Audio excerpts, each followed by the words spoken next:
Hey everybody, Maxim here for another episode of RemoteRated Essential Advice. Each week I get together with innovators and leaders building and growing in the remote universe. This week I'm lucky enough to be joined by Corine Tan, co-founder of Kona. Kona are working to help teams all around the world do remote just a little bit better and run culture with even more precision. So without further ado, I'll hand the mic over to Corine to briefly introduce herself, and we're going to learn more about her journey as a remote first founder. Thanks, Corine. Amazing. Thanks so much for having me, Maxim. Honestly, that was a great intro. I think just a few things to add. I'm a sixth generation Chinese American founder. I identify as queer, and I also am a recent UCLA grad. Amazing, amazing, and that touches close to home for me. The company I work for, Americo, we're a Chinese company first and foremost. So many of my colleagues operate out of Beijing.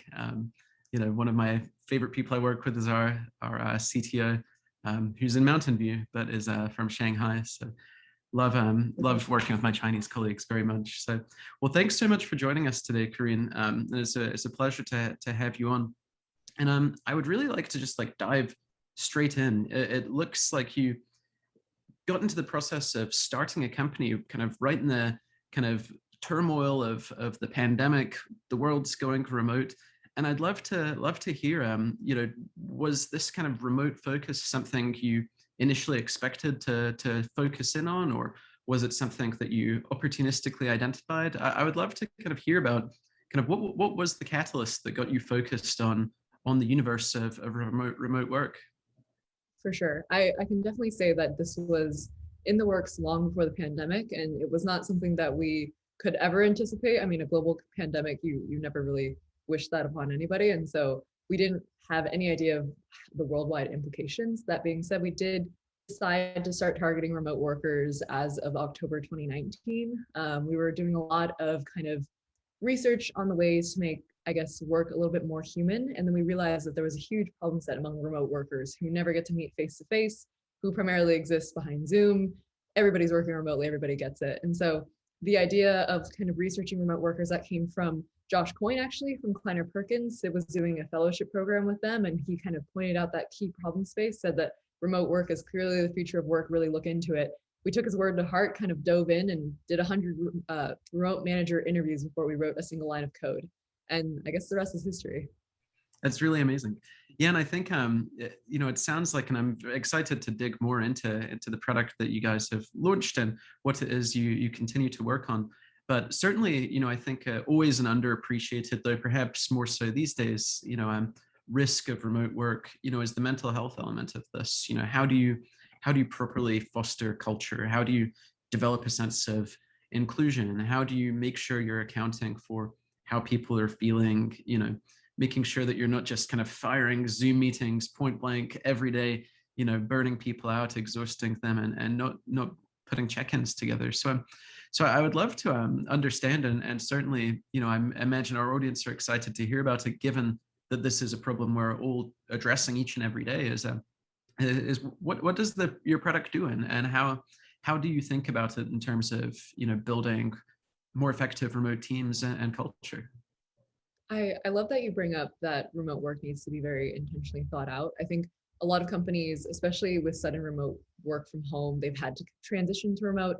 Now companies are seeing it as like this great benefit with no loss to productivity. And so it would make sense to keep it around. That being said, if you don't bake your culture around this kind of remote environment, you run into a lot of trouble. And that's kind of what brought the three of my co-founders, the three of us together.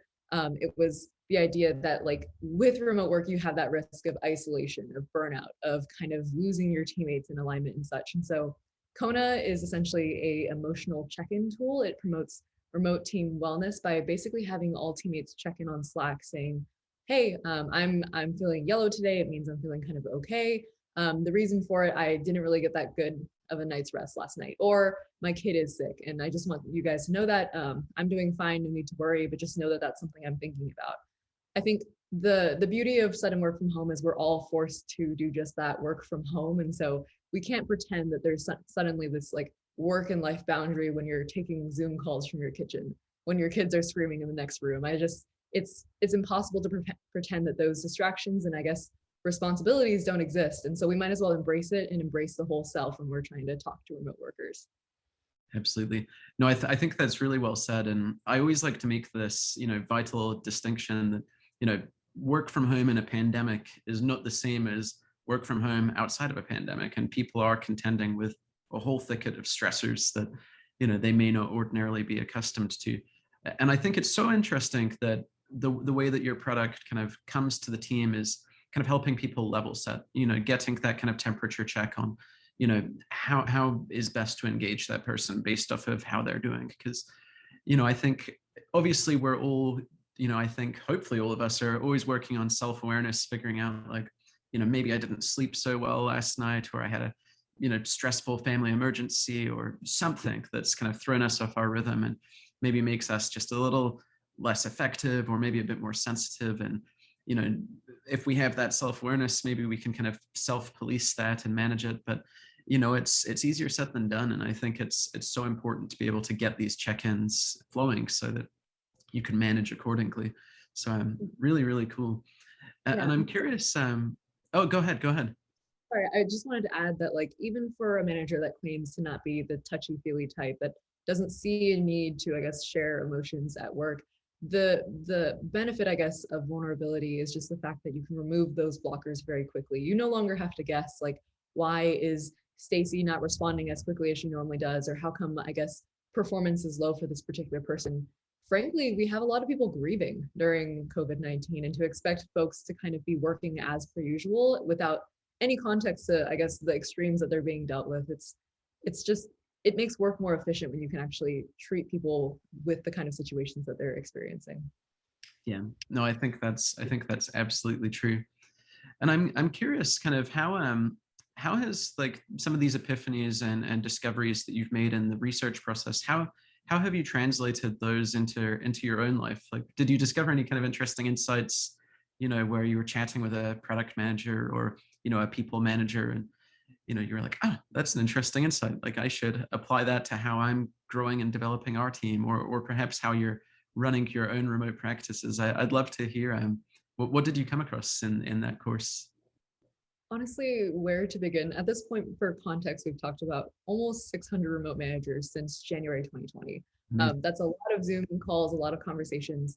We're primarily talking to leaders, and I think the biggest surprise for us was just the amount of soft skills, the emphasis on relationship building, on trust, the way that like trust truly like transforms a remote workplace and allows folks to really be operating at their top. The fact that so many folks just continuously mention that over our entire research set was just very, very impressive. And so we're constantly kind of questioning ourselves, how are we promoting psychological safety in our processes? Are we allowing for the most clearest, transparent set of feedback cadences that we possibly could be? And even from the way that we manage our interns, does everybody feel that they have a say in how this company is run and that they can completely like offer process changes, different preferences, work asynchronously as needed? And so I think the wealth of knowledge that we've been able to receive from our remote manager set, that's been essential for dictating how we run our startup. And I think it's very fortunate that we're running a empathy-based leadership development kind of startup niche, because in essence, you're constantly being fed the details for like the best remote culture out there. And that's what we want to be. It's what everybody wants to be. And so what better way than to just bake it into everything we do?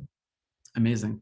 And I should certainly note to the audience that the Kona team put together a really great report that summarizes some of what Corine is making reference to there, that I'll make sure to link in the YouTube description so you can take a look.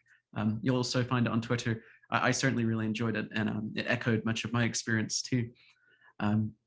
So I would be very curious, to kind of pivot a little bit towards kind of the entrepreneur's journey. I think you're in this really exciting position where you've been, kind of building from day one, in all of this. And I'd love to know kind of, what do you wish you knew when you got started, building the company, and is there anything that you would have done differently?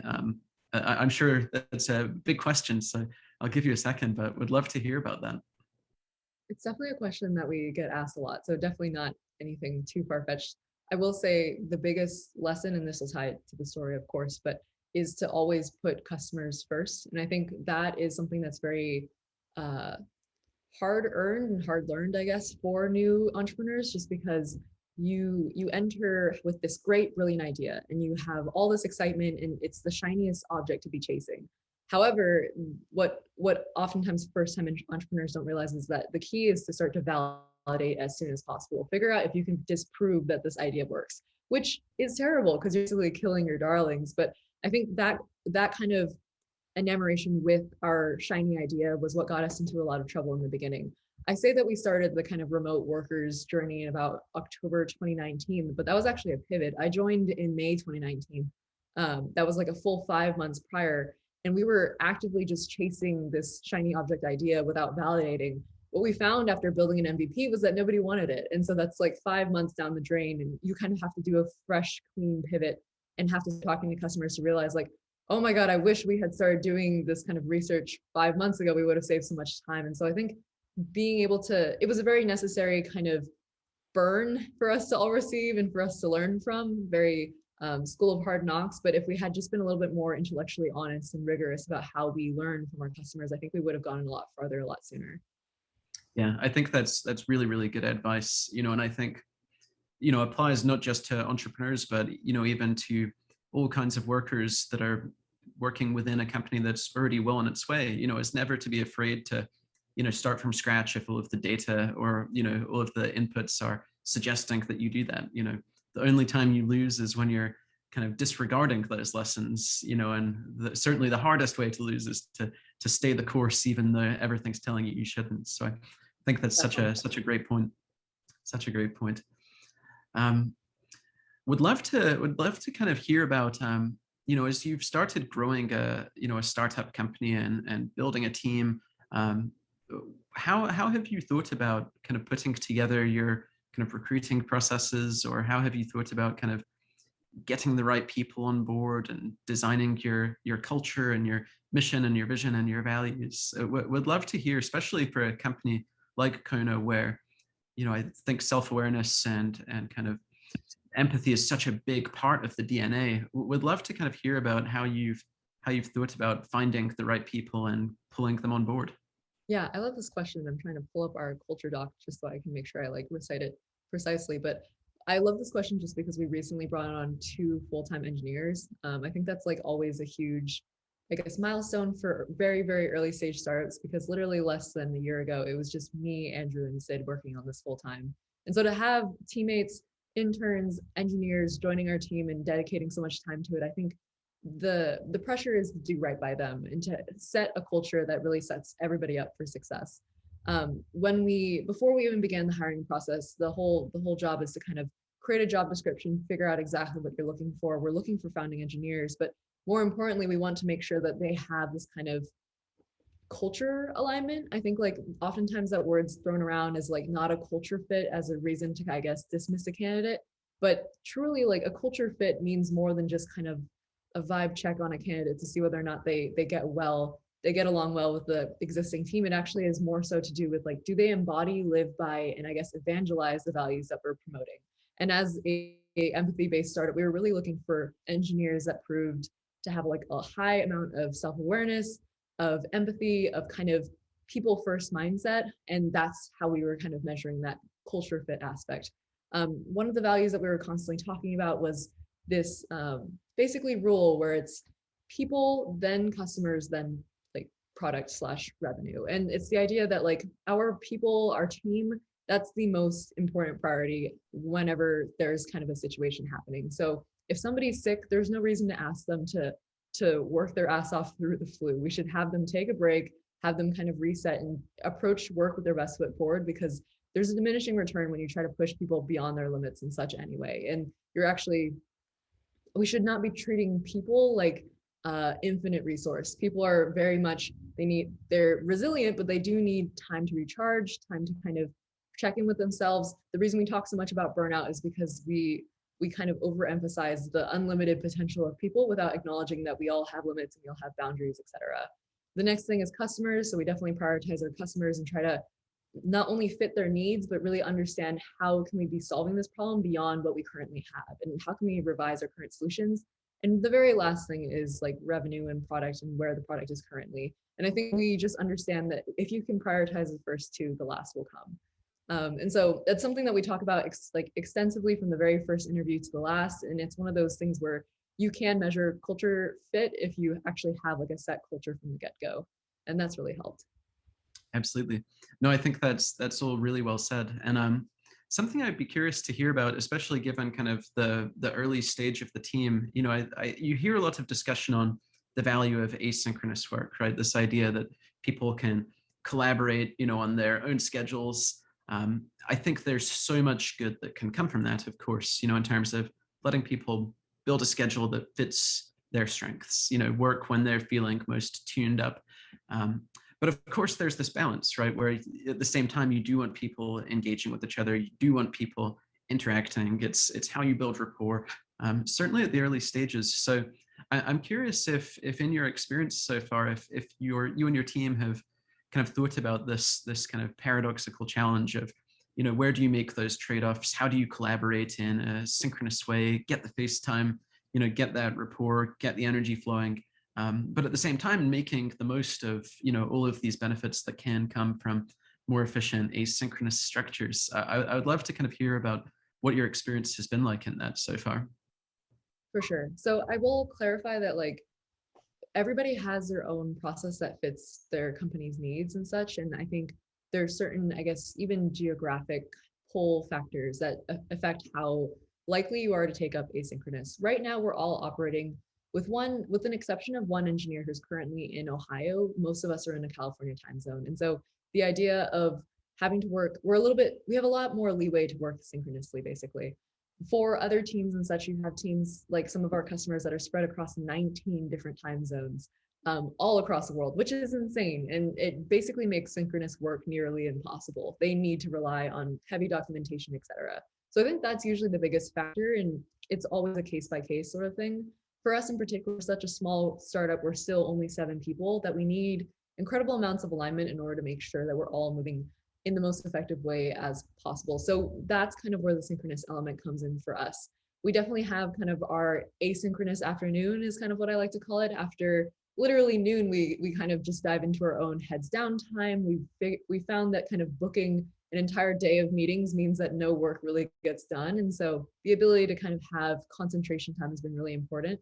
In the morning, that's when we have our customer calls, our syncs, our brainstorms, et cetera. And it kind of gives a lot more freedom for folks to know that they still have time to get their work done, but this is the time to be collaborating, thinking more strategically, et cetera. So we've done a 50-50 model. It's worked for us at the size of 7. Who's to say how it'll work in a year from now when we're perhaps double the size? And so we're just kind of taking it as it goes.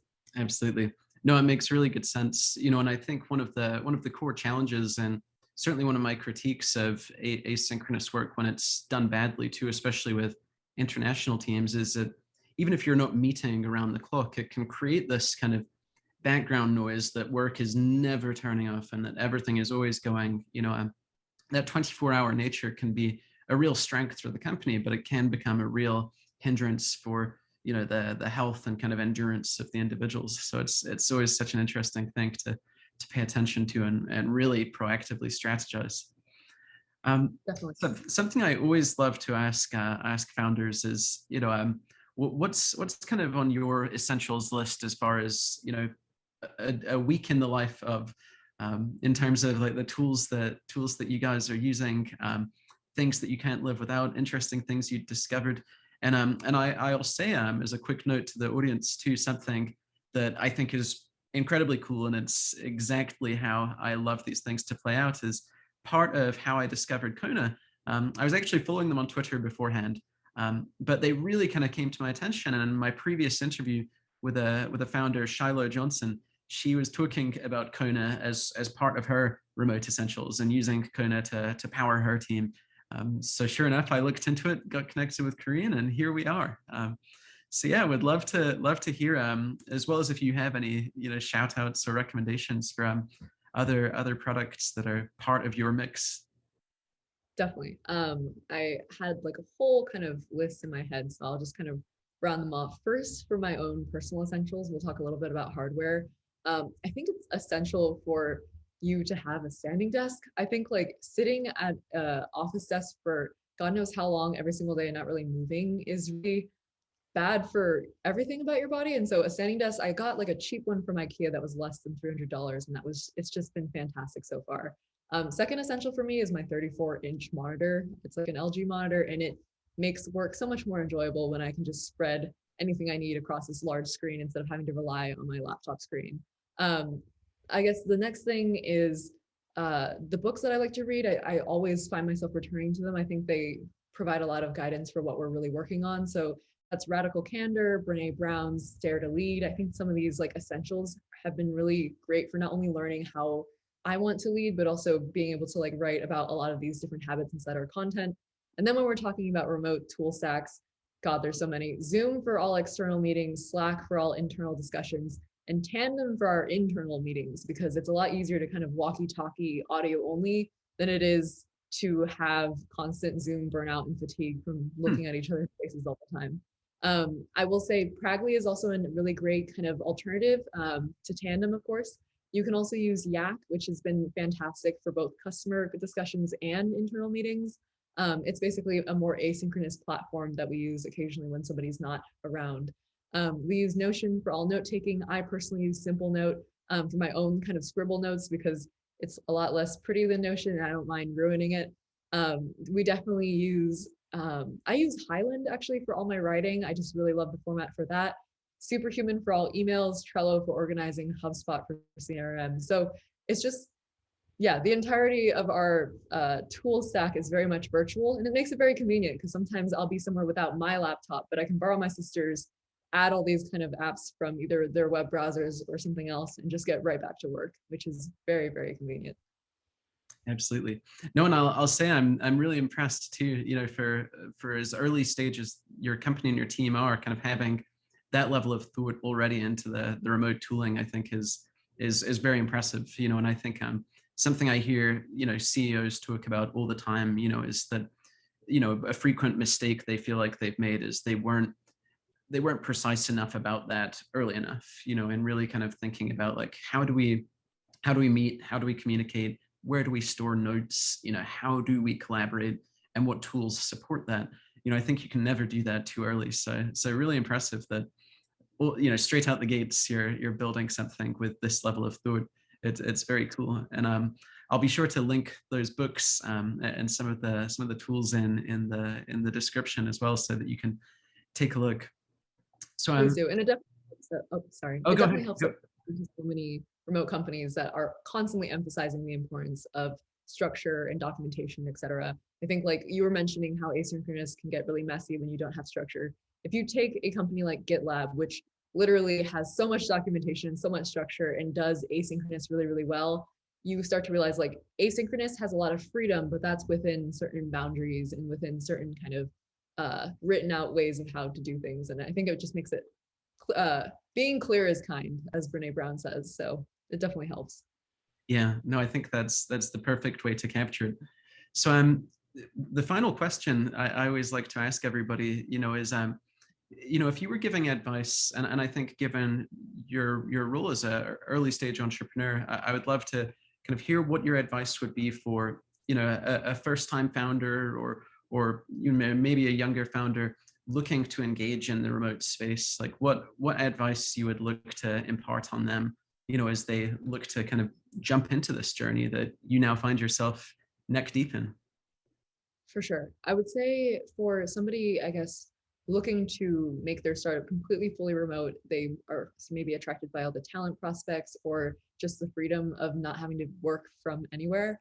I would say just make sure that you bake that into your company's structure from the get-go. Be very intentional about your culture, how your, I guess, managers build relationships with their direct reports. Be very intentional about the tool sets that you use, the documentation that you rely on. Be very, very intentional with what remote work means. Are you trying to go for more asynchronous, more synchronous? Are you trying to allow folks to have a lot more freedom? And do you still encourage folks to take time off away, disconnected from all their work and laptops, et cetera? I think being intentional about everything and thinking about these things strategically from the beginning can make sure that you actually have a remote workspace that's healthy and not one that is frankly oppressive. So I think I'll leave you with that. Absolutely. No, I think that's such good advice, and really kind of echoes that point you made around this idea that in a somewhat paradoxical way, these kind of borders can be the things that create the autonomy and create the freedom for these things to reach their potential. So really, really great advice. Well, thanks so much for joining me today, Corine. As a final part, where can our listeners find you? Where can they find your company? How can they reach out if they're interested to learn more?